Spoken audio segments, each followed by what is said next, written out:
बिहारी की जय। हरि ओम तत्सत। तत्सत। श्रीमते रामचंद्राय नमः। ओम नमः परमहंसास्वादित चरण कमल चिन्मकरंदाय भक्तजनमानस निवासाय रामचंद्राय कृष्णाय वासुदेवाय हरे परमात्मने समाशाय गोविंदाय नमो नमः। इनको समझा दो रायबरेली से।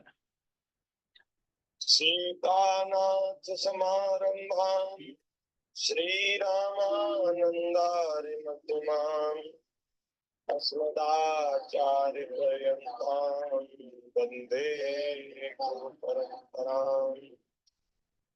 प्रह्लाद नारद पराशर पुंडरीक आपकी टेटी शशक शौनक भीष्मदार्यान्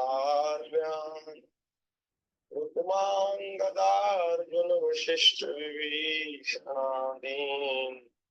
पुण्यानिमान् परम भागवतान् नमामि।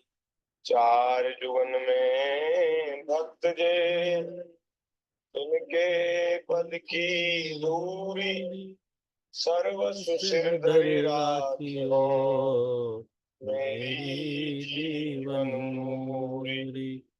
भक्त भक्ति भगवंत गुरु बकुर नाम बपु एक इनके पद वंदन किए नाशे विघ्न अनेक।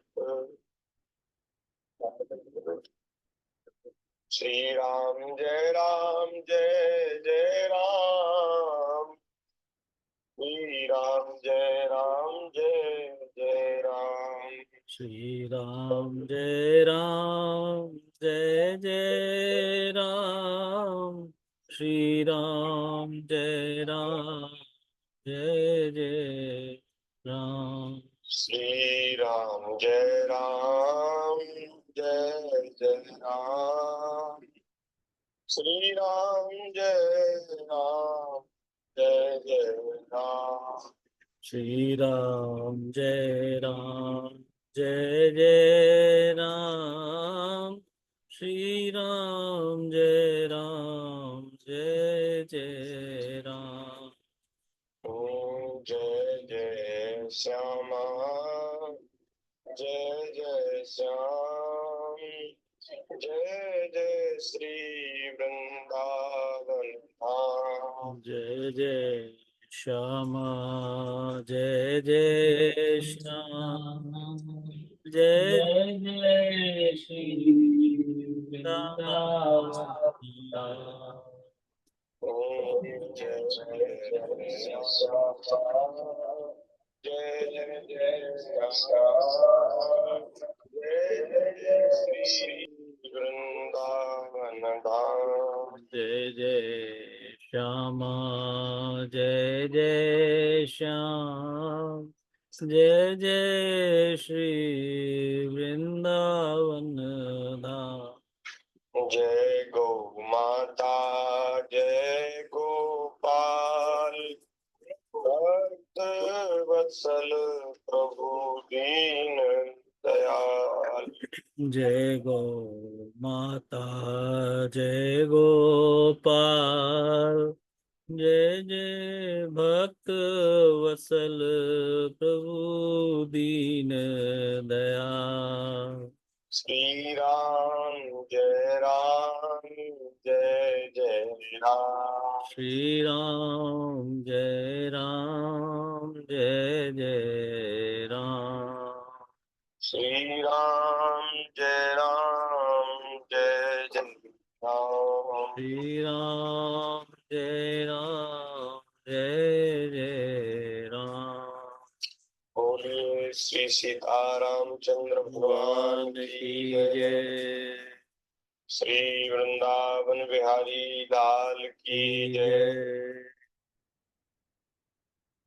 श्री रास बिहारी भगवान की जय।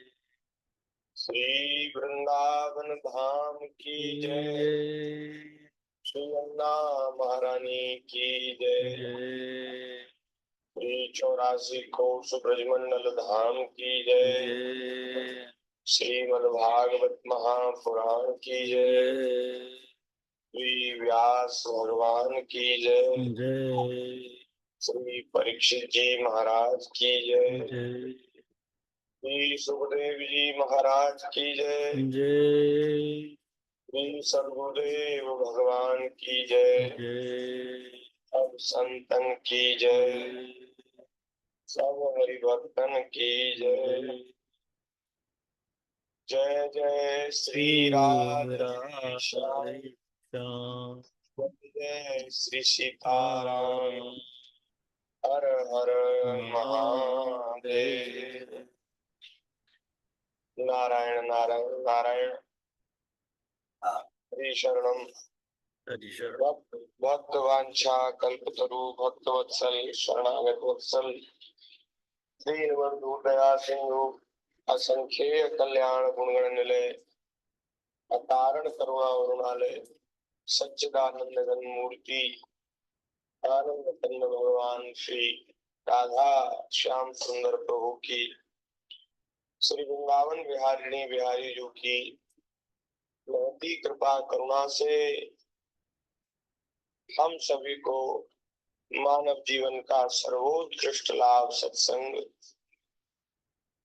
भगवान की वांगमयी प्रतिमूर्ति श्रीमद् भागवत जी की मंगलमयी कथा कल्याणमयी कथा उसके माध्यम से हम लोगों को सत्संग की प्राप्ति हो रही है। ठाकुर जी बड़े कृपालु हैं। हमारे ऊपर हम सब लोगों के ऊपर कृपा करके भगवान ने ऐसा अवसर प्रदान किया है कि अपने अपने घरों में बैठ करके नित्य ही हम लोगों को भागवत जी की कथा श्रवण करने का ये जो अवसर है प्राप्त हुआ है। तो विज्ञान के उपयोग से हम लोग दूर दूर बैठ करके भी भागवत जी की कथा श्रवण कर रहे हैं। श्रीमद् भागवत जी का तो श्रीमद् भागवत जी में जो दसम स्कंद है तो भगवान श्री कृष्ण की दिव्य लीलाएं उन भगवान की दिव्य लीलाओं में भी महाराज रास की जो लीला उसका तो कहना ही क्या है। जो रसोपासक है श्रृंगार भाव के उपासक है उनका तो प्राण है जीवन है सर्वस्व है। ऐसी भगवान की कथा उस रास लीला की कथा का श्रवण करने का हम लोगों को सौभाग्य प्राप्त हो रहा है। कल हम लोगों ने 29वें अध्याय में जो सुखदेव जी ने जिस प्रकार से रास लीला का आरंभ किया कहने का उसकी चर्चा हमने की थी। परीक्षित जी ने प्रश्न पूछा आप लोगों ने श्रवण किया गोपियां भगवान ने बांसुरी बजाई तो गोपियां ठाकुर जी के पास पहुंचने के लिए दौड़ पड़ी।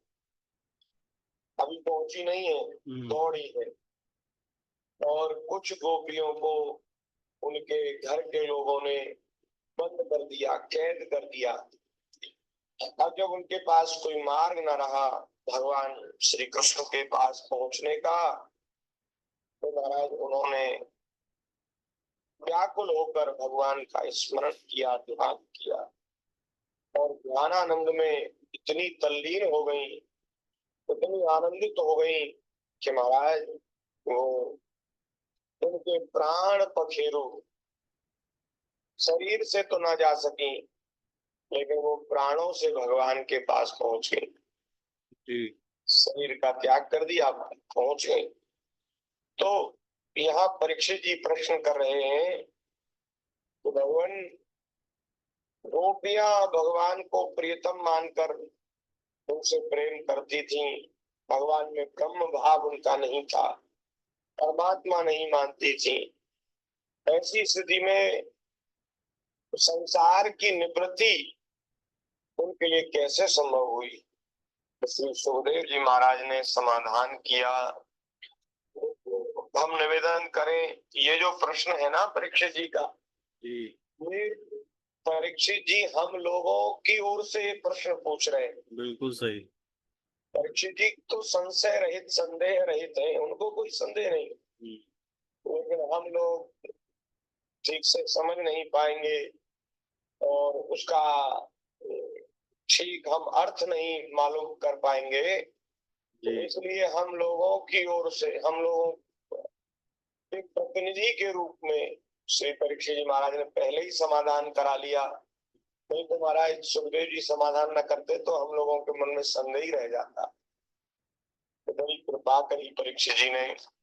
सुखदेव जी कह रहे हैं, उक्तम पुरस्तात् एतत्ते चैत्य सिद्धिं यथागतः विषन्नपि ऋषिकेशं किमुपादोक्षज प्रियाः।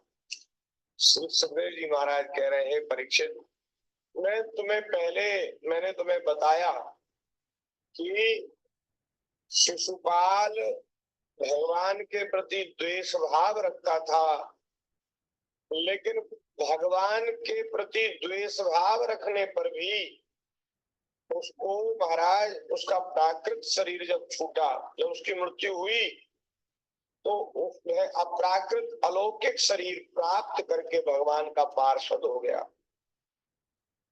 तो बैर करने वाले को तो अपना पार्षद बना लिया, सेवक बना लिया। ऐसी स्थिति में जो समस्त प्रकृति और उसके गुणों से अतीत भगवान श्री कृष्ण की प्यारी हैं और उनसे अनन्य प्रेम करती हैं, वे गोपियां उन्हें प्राप्त हो जाए, इसमें कौन सी आश्चर्य की बात है। तो इसमें हम लोगों को आश्चर्य नहीं करना चाहिए, क्योंकि भगवान से तो कैसे भी संबंध जोड़ लो, कामं क्रोधं भयं स्नेहं ऐक्यं सौहृदमेव च नित्यं हरो विदधतो यान्ति तन्मयतां ते। भैया केवल भगवान से संबंध हो जाना चाहिए। साधु जी से संबंध हो जाएगा ना, कोई कैसा भी संबंध, वो संबंध कल्याण करने वाला होगा। लेकिन अब यहाँ एक प्रश्न है कि महाराज कैसा भी संबंध कर लो, चाहे काम का, क्रोध का, प्रेम का, बैर का, कैसा भी, लेकिन बात समझने वाली ये है, जो प्रेम का संबंध ठाकुर जी से करते हैं, भगवान को भगवान मानकर उनसे प्रेम करते हैं, अपना सर्वस्व मानकर उनके चरणों में समर्पित न्योछावर कर देते हैं, अपने आप को समर्पित कर देते हैं, ऐसे जो अनुरागी प्रेमी भक्त हैं, उनको जिस तरह से भगवान की प्राप्ति होती है, उस तरह से महाराज दूसरे जो लोग हैं उनको नहीं होती। इसलिए प्रेम से भगवान को भजना, प्रेम का संबंध रखना, ये ही सर्वश्रेष्ठ है, सर्वोपरि। प्राप्ति तो शिशुपाल को भी हुई, लेकिन शिशुपाल को भगवान ने मारा तब उसको प्राप्ति हुई। अपने चक्र सुदर्शन से उसका सिर धड़ से अलग कर दिया और तब उसको पार्षद बनाया। कंस और जो कंस के भेजे हुए तमाम दैत्य थे, पूतना, आघासुर, बकासुर आदि, उन सबको भी भगवान की प्राप्ति हुई, लेकिन उन्होंने प्रेम का रस नहीं चखा। प्रेम में जो आनंद है, भगवान से प्रेम करने में जो आनंद, वो उससे वंचित रह गए। तो प्राप्ति तो हो जाएगी, लेकिन भैया ठाकुर जी से प्रेम करने में जो सुख है, आनंद है, वो नहीं मिलेगा। इसलिए भगवान से बैर नहीं करना, उनसे द्वेष नहीं करना, उनसे तो प्रेम करना है। यहाँ सुखदेव जी कह रहे हैं कि कोई कैसा भी संबंध बना लो तो भी भगवान की प्राप्ति हो जाएगी। तो कोई ये कहे कि नहीं, हम तो अब बैर ही करेंगे, ठाकुर जी को गाली देंगे, और जैसे शिशुपाल ने दी, हम तो उनसे बैर ही करेंगे। तो भैया बैर करने से वो प्राप्ति नहीं होगी जो प्रेम करने से होती है।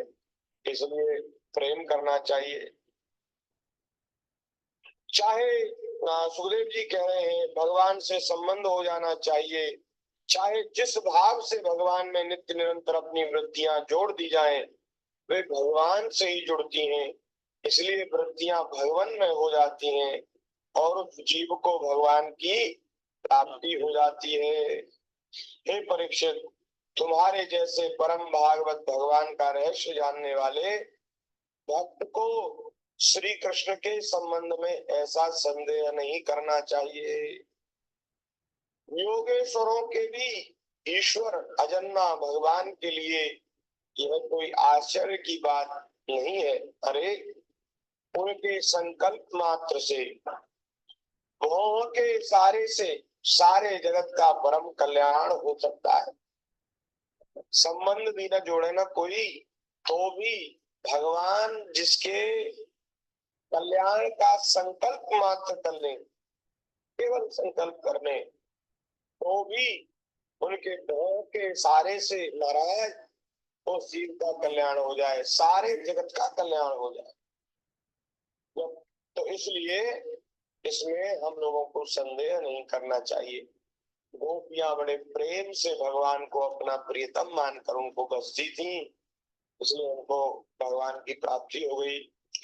अब महाराज सुखदेव जी कह रहे हैं कि परीक्षित, अब गोपियां जैसे तैसे भागती दौड़ती भगवान श्री कृष्ण के पास पहुंची।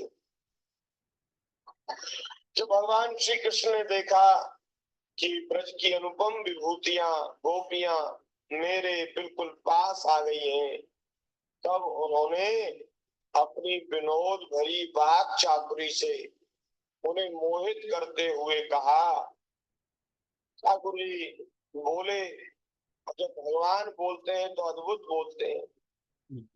भगवान भगवान में बोलने का अद्भुत कौशल है, अद्भुत ठाकुर जी की महिमा है बोलने की, क्या कहना। क्यों न हो, भूत भविष्य और वर्तमान काल के जितने वक्ता हैं उनमें वे ही तो सर्वश्रेष्ठ हैं, भगवान सबसे श्रेष्ठ हैं, तो भगवान अद्भुत बोलते हैं। तो ठाकुर जी विनोद भरी वाणी में, विनोद भरी वाणी में और बड़ी चतुराई से मोहित करते हुए गोपियों को बोले।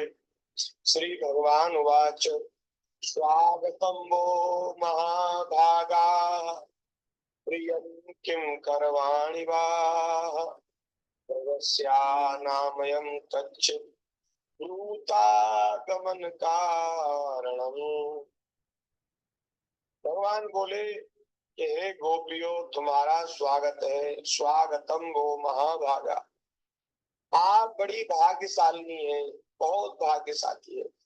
हमारे गुरुदेव भगवान कहते हैं कि ठाकुर जी ने गोपियों को महाभागा कहा। महाभागा इसलिए कहा भैया, जो श्री कृष्ण के प्रेम में है, जो संबंध मरते तक दब तक नहीं छूटते, ये संबंधों का जो स्नेह पास है ना, उसमें ऐसा मनुष्य बना रहता है कि महाराज उसको तोड़ पाना, छोड़ पाना सबके लिए बड़ा कठिन होता है। तो जिन्होंने श्री कृष्ण के प्रेम में संसार के संबंधों की जो बेड़ियां हैं उनको तोड़ दिया है, वे वास्तव में महान भाग्यशाली, महाभाग है। एक तो होते सामान्य भाग्यशाली, संसार की सब वस्तुएं मिल जाना ये भाग्यशाली है, लेकिन वो जो महान भाग्यशाली वे हैं जिन्हें भगवान में प्रेम की प्राप्ति हो, सीता जी में प्रेम हो गया, इसलिए महाभागा कहा। स्वागतम वो महाभागा, अरे महाभाग्यवती गोपियों, तुम्हारा स्वागत है, आओ आओ। तो भली आई, खूब आई। अब आप बताओ कि मैं तुम्हारे लिए क्या प्रिय कार्य करूं जिससे तुम्हें प्रसन्नता हो, ऐसा मैं कौन सा काम करूं। अरे गोपियों, तुम इतनी रात में ब्रज को छोड़कर इस यहाँ जंगल में आई हो, यमुना जी के तट पर आई हो, तो ब्रज में सब कुशल से तो है ना। कोई आपत्ति विपत्ति का समय तो नहीं है जो तुम मुझे ढूंढती हुई ब्रज में यहाँ वृंदावन में आई हो, ऐसा ठाकुर जी ने पूछा। अब यदि सब कुशल मंगल है तो फिर तुम क्यों आई हो? तुम्हारे इस समय यहाँ आने आने की क्या आवश्यकता तुम्हें ऐसी पड़ गई? क्या कारण है तुम्हारे आने का? तो महाराज जब ये प्रश्न ठाकुर जी ने किया तो गोपियां महाराज ठाकुर जी के मुख मुख की तरफ देखती रह गई। अरे देखो कैसे छलिया है, कैसे छलिया है। बताओ, पहले तो बांसुरी में नाम ले लेकर के हमको बुला रही हैं और पहले से हमको नौत रखा है, निमंत्रण दे रखा है कि जो शरद ऋतु की रात्रि आवेगी शरद पूर्णिमा की, तो उसपे हम तुम्हारे साथ विहार करेंगे, लीला करेंगे। तो और अब बुलाया है बांसुरी बजा करके। अरे तुम स्वयं निमंत्रण देकर बुलाने वाले हो और तुम पूछ रहे हो कि क्यों आई हो? ये तो ऐसे हो गया जैसे किसी भगत ने पंडित जी को निमंत्रण दिया कि पंडित जी आपको हमारे घर भोजन करने आना है। अब तो महाराज पंडित जी तो भोजन का निमंत्रण आ जाए तो क्या कहना, भोजन तो मिलता ही है, साथ में दक्षिणा भी मिलती है। तो बड़ी प्रसन्नता हुई, तो चलो यजमान का निमंत्रण आ गया।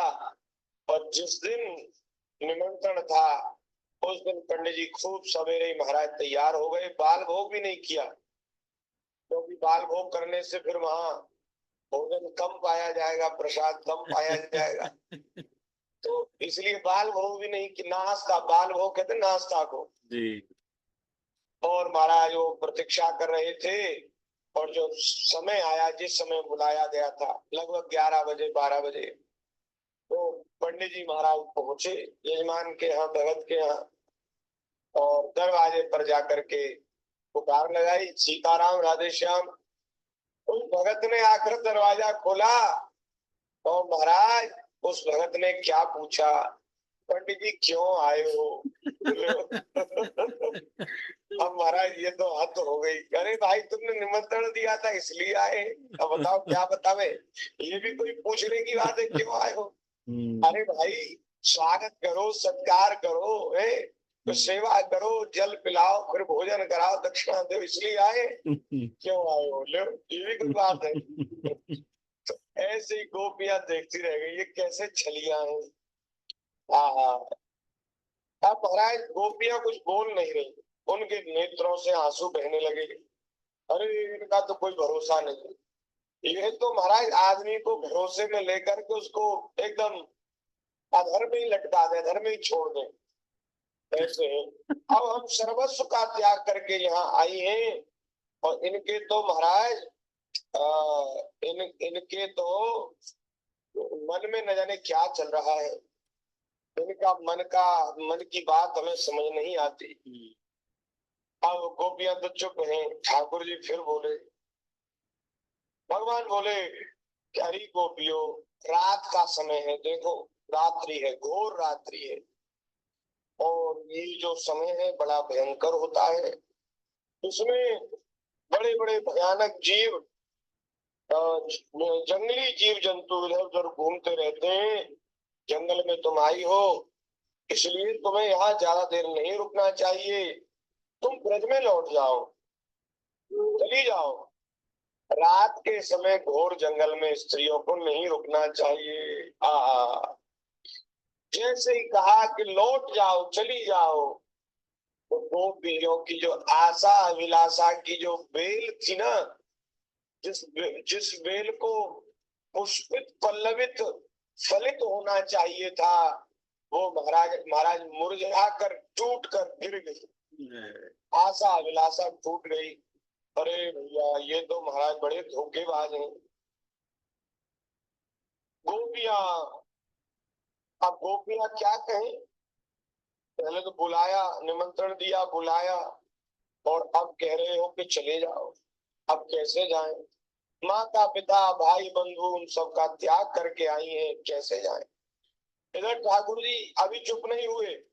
भगवान ने कहा तुम तो यहाँ आ गई हो रात्रि में, और महाराज वहाँ तुम्हारे घरों में तुम्हारे घर के लोग, तुम्हारे माता पिता, तुम्हारे पति पुत्र, तुम्हारे भाई बंधु तुम्हें ढूंढ रहे होंगे, वे भयभीत हो रहे होंगे। जाओ, अब देर मत करो, उन्हें भय में मत डालो।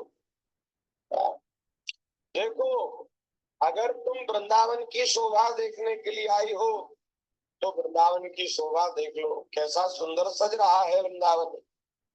दृष्टम वनम कुसुमितम राकेश कर रंजितम यमुना अनलील अनिल लीले जंतरु पल्लव शोभितम।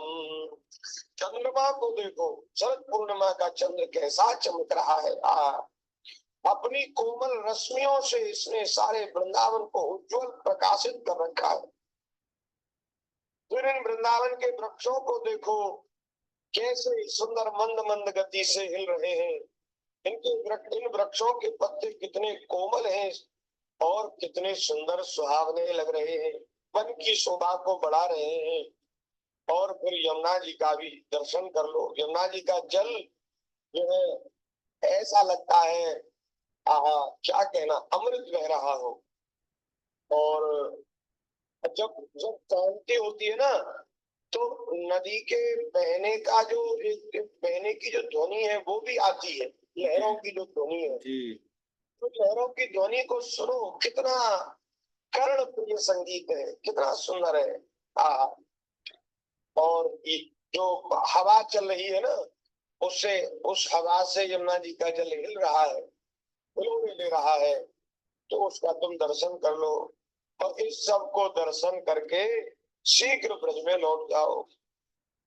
तद्यात् तद्यात्मा चिरम गोष्ठम शुश्रूषध्वं पतिं सती क्रंदन्ति वत्सा बालास्तान् पायतुल्यत। अब देर मत करो, शीघ्र से शीघ्र ब्रज में लौट जाओ। तुम लोग कुलीन स्त्री हो और सती हो, जाओ अपने पतियों की और अपनी सासों की सेवा करो, जाकर के पत्नियों की और अपने घर की सती स्त्रियों की सेवा करो, उनकी शुश्रूषा करो। देखो, तुम्हारे घर में तुम्हारे नन्हे नन्हे छोटे छोटे बच्चे हैं, गौए हैं, गौओं के बछड़े हैं, वे सब तुम्हें ढूंढ रहे होंगे, रो रहे होंगे, रंभा रहे होंगे। जाओ, उन्हें दूध पिलाओ, गौओं को दुहो और अपना काम धंधा करो। यहाँ क्यों आई हो भैया? ये अच्छा, किस अब आपके मन में प्रश्न उठ रहा होगा कि ऐसा ठाकुर जी क्यों कह रहे हैं। उसका कारण है, भगवान जब किसी जीव को अपनाते हैं ना, तो पहले खूब ठोक बजा करके पक्का कर लेते हैं, देख लेते हैं। जैसे भगवान अपने शरणागत का त्याग नहीं करते, कभी नहीं छोड़ते उसका साथ, ऐसे ठाकुर जी भी खूब परख करते हैं कि कहीं ऐसा तो नहीं कि आज यहाँ फिर कल कहीं और, फिर परसों कहीं और। तो अगर ऐसा होगा तो इसको कहाँ कहाँ से ढूंढ ढूंढ करके लाना पड़ेगा। एक बार शरण में रख लिया, फिर तो शरण में रखना ही पड़ेगा, शरणागत का त्याग नहीं करते। तो अब इसको फिर रोज रोज हाथ पकड़ के लाना पड़ेगा कहाँ कहाँ से। तो इसलिए पहले ही पक्का कर लो कि इसकी शरणागति, इसका जो समर्पण है वो पक्का है कि नहीं। तो अब कहीं जैसे ऐसा होता है कि जोश जोश में चली तो आई, लेकिन फिर पीछे किसी के मन में आवे कि अरे हमने तो बड़ा बुरा कर दिया, क्यों आ गई, बताओ अब हम कहाँ रहेंगी, कहाँ जाएंगी। छलिया के लिए आ तो गई, पर अब हमें ठिकाना कहाँ मिलेगा। वहाँ घरों में तो अपने पति की हम अकेली पत्नी थी, अब यहाँ तो अनंत अनंत गोपियां हैं, एक ही श्याम सुंदर है। तो हमसे वे प्रेम करें तो हमारा तुम्हारा नंबर ही कब आएगा। करोड़ों करोड़ों गोपियां, उनके बीच में तो हम, अब कैसे गुजारा होगा हमारा, ऐसे किसी के मन में आ रहा हो। तो ठाकुर जी उनको ठोक बजा करके पक्का कर रहे। अथवा अथवा अथवा किसी के मन में आ रहा हो कि हमने अपने पति का त्याग कर दिया, इससे हमारा पातिव्रत धर्म नष्ट हो गया, सतीत्व नष्ट हो गया, अब हमें कहीं नरक में न जाना पड़े। संसार में तो निंदा होगी ही, और मरने के बाद नरक मिलेगा, नार की यातनाओं को झेलना पड़ेगा। तो भैया जिसके मन में नरक का भय हो, स्वर्ग का लोभ हो, वो भी भगवान की शरण में नहीं जाता, वो भी भगवान की शरण में नहीं जाता। तो इसलिए बोले किसी को नरक स्वर्ग का वो हो, कुछ भय हो, कुछ राग हो, तो वो भी जा सकती है, यहाँ उनके लिए जगह नहीं है। तो बहुत बातें हैं समर्पण में, बहुत बातें। किसी को लज्जा हो, भय हो, संकोच हो, तो अभी कुछ बना बिगड़ा नहीं है। ठाकुर जी कह रहे अभी लौट सकती हो, जाओ अपना अपना धर्म निभाओ भैया, हमारे पास क्या लोगी। तो ठाकुर जी परीक्षा कर रहे हैं। भगवान कह रहे आगे, वो गोपियां भी बोलेंगी, गोपियां बड़ा अद्भुत बोलेंगी महाराज। जैसे ठाकुर जी वक्ता, ऐसे भगवान के प्रेमी जो होते वे भी बड़े अद्भुत वक्ता होते हैं। तो गोपियां भी बड़ा अद्भुत बोले। अभी तो ठाकुर जी बोलते जा रहे हैं, गोपियां कह रही है तुम पहले बोल रहे हो, अब तुम्हें सुन रही है, फिर हम तुम्हें एक साथ उत्तर देंगे यहाँ। अभी हम तुम्हारी बात को काट नहीं रहे, बीच फिर सारी बातों का उत्तर देंगी। ठाकुर जी बोले देखो, यदि मेरे प्रेम से परवश होकर तुम लोग यहाँ आई हो, तो ये तो बड़ी अच्छी बात है, सौभाग्य की बात है। इसमें कोई अनुचित बात तुम नहीं समझना। अरे यह तो तुम्हारे योग्य है, तुम निर्मल अंतःकरण की भोली वाली साधु हो, साधु गोपी हो, तो तुम्हारे लिए तो ये अनुयोग्य ही है। अरे मुझसे तो सारे संसार के पशु पक्षी तक प्रेम करते हैं, मुझे देखकर प्रसन्न होते हैं, तो तुम मुझसे प्रेम करती हो, अनुराग रखती हो, तो तुम्हारे योग्य है, इसमें कोई दोष नहीं है। लेकिन देखो गोपियों, स्त्रियों का परम धर्म यही है कि वे पति और उसके भाई बंधुओं की निष्कपट भाव से सेवा करें और संतान का पालन पोषण करें। भगवान कह रहे हैं देखो ये सामान्य धर्म है, स्त्रियों के लिए ये सामान्य धर्म है। हम भी कहते हैं, जैसे कभी प्रवचन करते हैं तो हम भी यही कहते हैं कि भाई स्त्रियों के लिए अलग से कुछ सेवा पूजा भजन साधन की बहुत जरूरत नहीं है, वो तो अपने घर का काम धंधा करें, अपने पति पुत्र आदि की सेवा करें, घर की साफ सफाई पवित्रता, बढ़िया सुंदर रसोई, ठाकुर जी को भोग लगे, उनके लिए बहुत ज्यादा कोई नियम साधन नहीं बताए, उनकी तो पति की सेवा से ही मुक्ति हो जाती है, ऐसी बात शास्त्रों में आई। तो ये बात सामान्य धर्म के विषय में कही जाती है। स्त्रियों के सामान्य धर्म तो यही है, तो भगवान भी कह रहे हैं।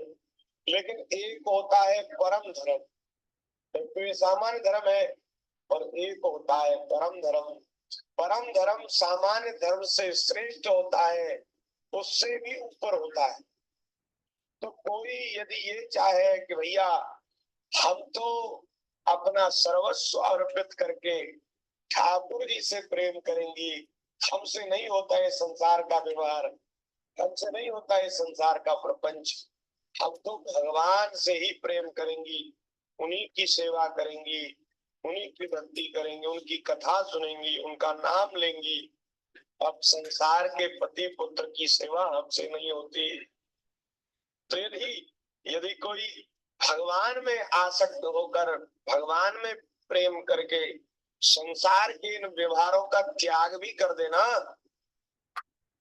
तो भी उसको दोष नहीं है। जैसे लेकिन ये बात सबके लिए नहीं है, कहीं ऐसा ना हो जाए कि ठाकुर जी के प्रति समर्पण भी नहीं हुआ और हमने जो उसमें आकर उत्साह में भरकर संसार के सब धर्मों का भी त्याग कर दिया, तो बात बिगड़ जाएगी।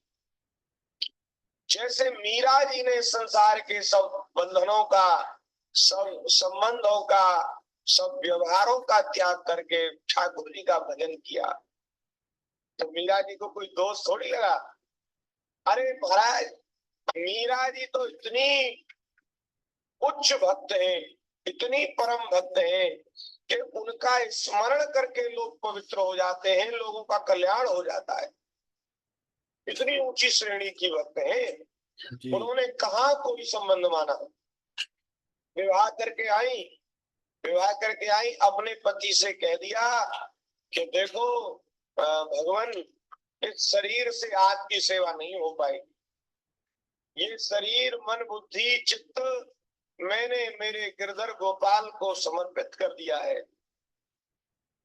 इस शरीर से तुम्हारी सेवा नहीं हो पाएगी और न कोई व्यवहार हो पाएगा।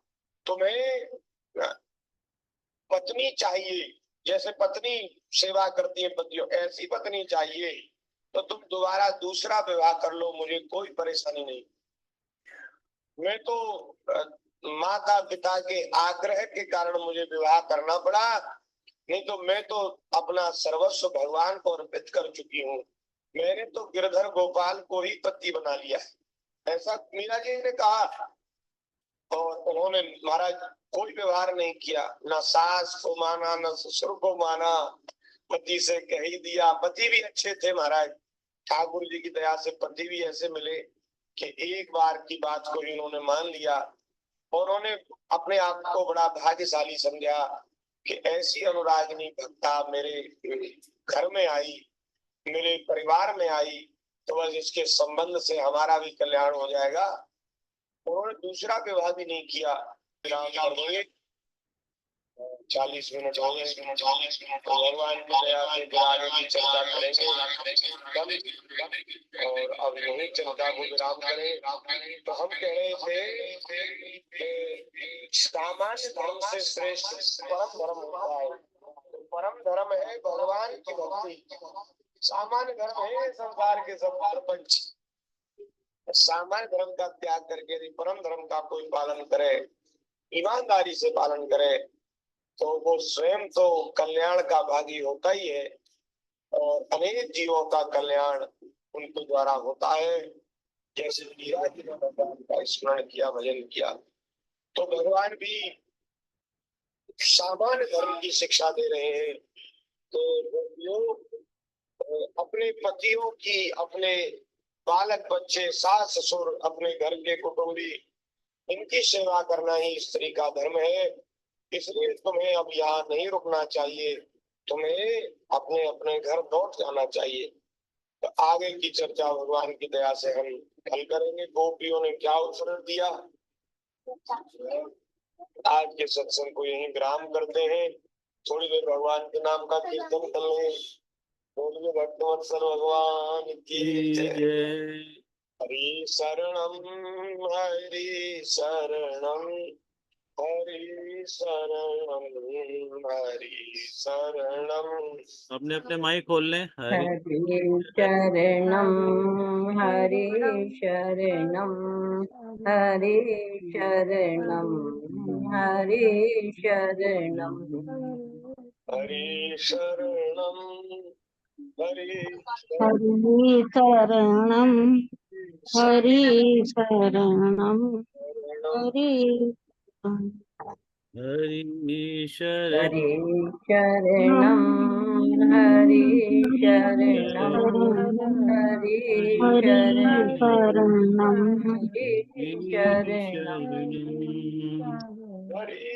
शरणम, हरि शरणम, हरि हरि शरणम, हरि शरणम, हरि शरणम, हरि शरणम, हरि शरणम, हरि शरणम, हरि शरणम, हरि शरणम, हरि शरणम, शरणम, हरि शरणम, हरि हरि शरणम, हरि शरणम, हरि शरण। हरि